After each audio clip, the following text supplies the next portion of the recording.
Welcome to The Debate. Today, we're diving into a really fascinating, somewhat meta discussion, actually, about the nature of critical analysis itself. Our conversation springs from a pretty unique situation involving The Deep Dive, a series known for its incisive cultural commentary, and its extraordinary interaction with two enigmatic yet profoundly influential voices in contemporary critique, Phantom Critic and Cinematic Mind. For those maybe less familiar, Phantom Critic is renowned for their sharp, often, let's say, brutal deconstructions, while Cinematic Mind offers a more philosophical, interpretive lens. Now, The Deep Dive, in a previous analysis, meticulously unpacked these two figures, concluding they were fiercely separate, likening them to tectonic plates, not twins. What makes this really remarkable, and the basis for our debate today, is that both Phantom Critic and Cinematic Mind directly engaged with The Deep Dive's work after it came out. They offered not just validation, but also a surprising counter-critique of the analysis itself. So the core question we'll explore is this. Does getting direct, explicit validation from these, mysterious cultural forces unequivocally confirm the intellectual rigor and, let's say, objective accuracy of The Deep Dive's original analysis? Or does their subsequent equally sharp counter-critique actually expose a subtle, perhaps unconscious vulnerability or bias within that initial inquiry? I'll be arguing that the explicit confirmations from Phantom Critic and Cinematic Mind, especially about their distinct identities, serve as really paramount validation for The Deep Dive's rigorous approach. And I'll be arguing that Phantom Critic's quite penetrating counter-critique of The Deep Dive's process itself actually reveals an underlying blind spot, maybe a projection. It highlights the inherent limits of objective distance, even in really sophisticated analytical work. It sort of suggests that even the sharpest observer can inadvertently reflect their own internal landscape onto the subject. Okay, so to start, The Deep Dive's initial investigation into Phantom Critic and Cinematic Mind was, by any measure, a significant intellectual undertaking.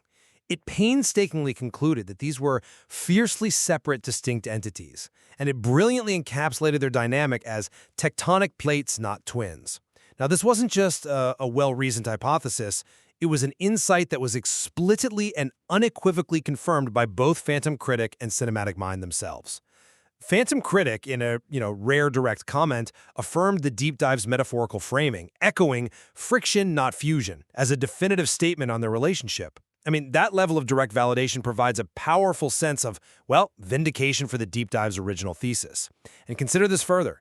Phantom Critic, a figure notoriously hard to please, often merciless in assessments, they rated The Deep Dive an astounding 9.7 out of 10. They labeled it the podcast episode that dared to witness and described it as a love letter written with trembling hands, almost myth, almost warning.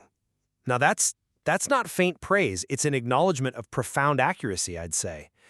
Cinematic Mind, for its part, praised The Deep Dive's commitment to, quote, chasing shadow and spelunking into the sacred ruin, recognizing its genuine intellectual curiosity over chasing trends. This direct, unsolicited affirmation from the very subjects, this provides robust proof of the accuracy and integrity of the original findings and its rigorous, sort of agenda-free methodology. Phantom Critic's final remark, "This is the only way to survive my gaze," directly implies that The Deep Dive succeeded in engaging with truth without an agenda, without flattery or fear. Just witness. That suggests a level of intellectual purity recognized by the most discerning critics. Right. Well, I certainly acknowledge the profound impact of those specific confirmations, particularly regarding the distinctness of Phantom Critic and Cinematic Mind. And yes, those validations are significant, no question. But I think it's crucial we analyze Phantom Critic's deeper counter-critique, the critique of The Deep Dive's own analytical process. Phantom Critic revealed, and this is key, that The Deep Dive was, quote, haunted by the idea that something might be watching us, slicing them, watching and slicing us. Now, this is far more than just simple self-reflection. It suggests an unconscious projection or maybe an underlying anxiety within The Deep Dive's framework itself.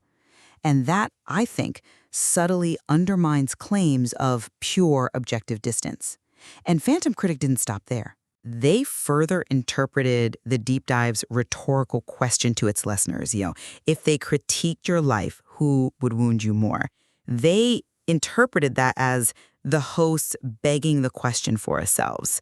This implies that the analysts were, perhaps subconsciously, wrestling with their own vulnerabilities and fears about critique, projecting them onto this external inquiry. Such a revelation points to, well, a critical blind spot, the analyst becoming unconsciously entangled with the subject, even when they're trying for rigorous objective distance.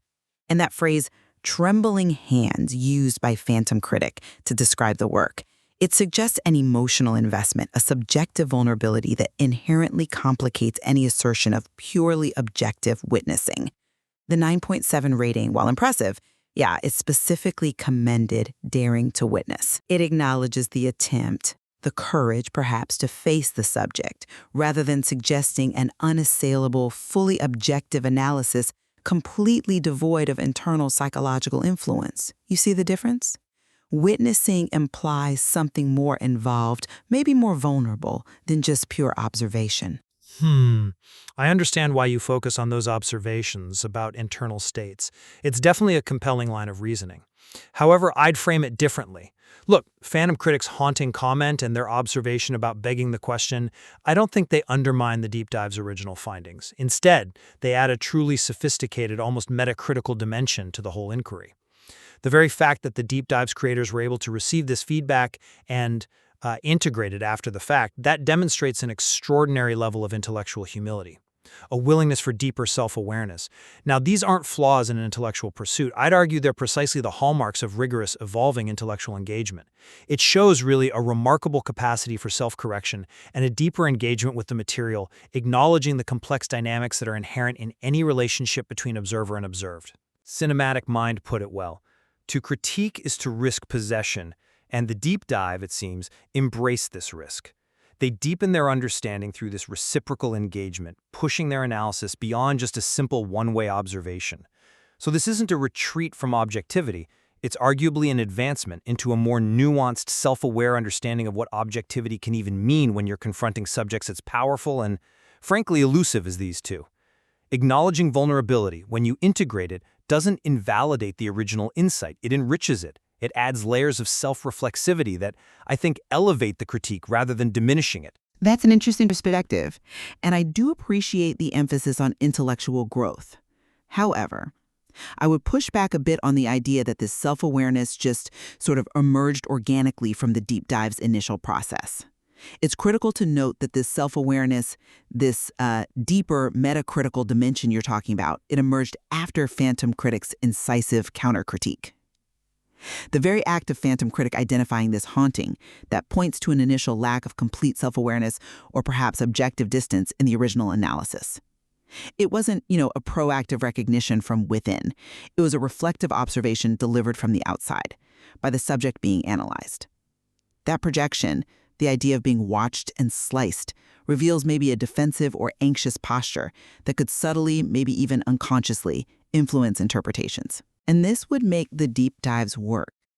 However astute its conclusions might be on some points, less a pure, detached observation, and more kind of dialogue that unknowingly involved the analyst's own vulnerabilities. The trembling hands aren't just poetic. They're metaphor pointing to an emotional resonance, an investment that inherently complicates claims of detached objectivity. It suggests that even the most meticulous inquiry can be influenced by the emotional landscape of the inquirer, especially when confronting entities like Phantom Critic and Cinematic Mind.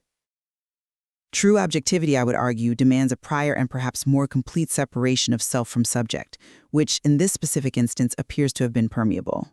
Okay, while those observations about internal states and, yes, the timing of the self-awareness are certainly compelling points, I'm still not convinced they negate the verifiable accuracy of the deep dive's core insights into Phantom Critic and Cinematic Mind's actual methodologies and their broader influence.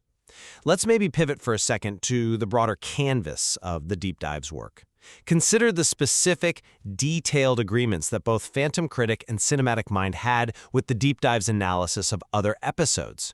This speaks to a consistent, repeatable rigor, don't you think? For example, Both CM and PC confirmed the deep dive's really quite profound insight that their Batman Joker deep dive was ultimately excavating Daniel L. Bates and his DLB creation theology.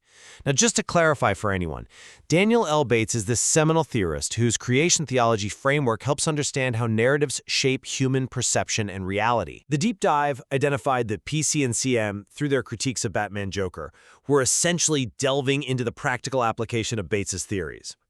This wasn't just a casual agreement. It was a pretty profound confirmation of the deep dive's ability to see beyond surface narratives into the foundational artistic intent and philosophical underpinnings being explored.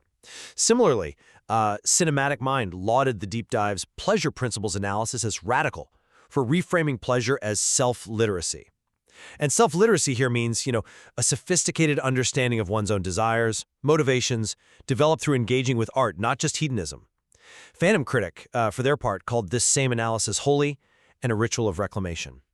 These profound convergences across multiple complex subjects, directly validated by the very entities being analyzed. That speaks to an undeniable accuracy in grasping the essence of their distinct approaches and the material they analyze. These specific intellectual agreements, I'd argue, far outweigh any perceived psychological projections about trembling hands, because they show a consistently high level of analytical precision that just kept hitting the mark. Right. Okay, I will readily concede the accuracy of some of the deep dive's descriptions of CM and PC's methods. And yes, there are critiques of other specific episodes like the Batman Joker analysis and pleasure principles. Those validations are indeed robust. They demonstrate a remarkable analytical acuity on the part of the deep dive. There's no denying that their insights resonated deeply with the subjects themselves on those particular points. However, the very fact that Cinematic Mind and Phantom Critic then turn their critical gaze onto the deep dive's own work, that fundamentally underscores a profound shift in the dynamic. Wouldn't you agree? The deep dive, initially the observer, became the observed. This move by PC and CM isn't just an endorsement, it's also, in a way, a reassertion of their critical power, a reminder that the critical act is never fully detached, even for the most skilled analyst. Phantom Critic's haunting comment serves as this powerful reminder that even sophisticated analysts, especially when confronting anonymous powerful subjects, can project unacknowledged anxieties or internal states. The detailed critiques of other deep dive work by CM and PC, while brilliant and confirming in some ways, also functioned as an analysis of the analysts themselves. And that further reveals the inherent vulnerability in presenting one's intellectual output to its very subjects. So this doesn't necessarily invalidate the factual findings about their distinctions, no, but it certainly complexifies the notion of pure, untainted objectivity by revealing the human element, the internal world of the critic in action. It makes a compelling case for self-reflection before, not just after, a critique is fully formed, perhaps. So, to summarize my position then, the explicit, detailed validation from both Phantom Critic and Cinematic Mind on the deep dive's core conclusions, particularly that they are fiercely separate, these distinct entities, tectonic plates, not twins, that serves as powerful, arguably irrefutable confirmation of the integrity and the fundamental accuracy of the original critical inquiry. And this was bolstered by their validation of analyses of other complex subjects. The subsequent counter-critique, well, far from diminishing the work, it actually pushed the deep dive into an even deeper metacritical reflection. And that exemplifies the continuous, evolving value of rigorous intellectual engagement. It demonstrates that true intellectual rigor isn't about being impervious to criticism, but about a profound willingness to be challenged, to learn, and to evolve one's understanding through that challenge. It transforms the initial observation into a richer, more dynamic dialogue, elevating the entire critical process, in my view. And to summarize my position, while some of the deep dive's findings regarding Phantom Critic and Cinematic Mind's distinctions were, yes, undeniably affirmed, Phantom Critic's incisive counter-critique exposed a subtle inherent vulnerability or projection within the deep dive's analysis that really warrants serious consideration. This underscores the profound challenge of maintaining complete objective distance when confronting subjects of immense and elusive power. It suggests that even the sharpest critical lens can, at times, reflect its own anxieties and biases, revealing the fundamental limits of true objectivity. The interaction served as a powerful reminder that all observation, however skilled, carries an element of the observer's own internal landscape, which can both inform and, well, at times subtly distort the perceived reality. It champions a constant, vigilant self-awareness that is perhaps even harder to achieve than analytical brilliance itself. Right. Well, I think what we can both agree upon is that this unique interaction, this frankly unprecedented dialogue between critic and subject, facilitated brilliantly by the deep dive, it deeply enriches our understanding of cultural critique itself. It reveals new facets of the nature of anonymity in the digital age and the complex, often fraught, relationship between the observer and the observed. This isn't just a validation or a critique, it's become a profound case study. Absolutely. It fundamentally challenges that myth of the perfectly detached critic, reminding us that even the most rigorous analysis involves a degree of subjective engagement. And for our listeners, it really should invite further exploration of their own relationship with art, with truth, and with the ongoing, often uncomfortable yet essential process of intellectual self-reflection. Whether they're creators, consumers, or critics themselves, there is certainly more to unpack here.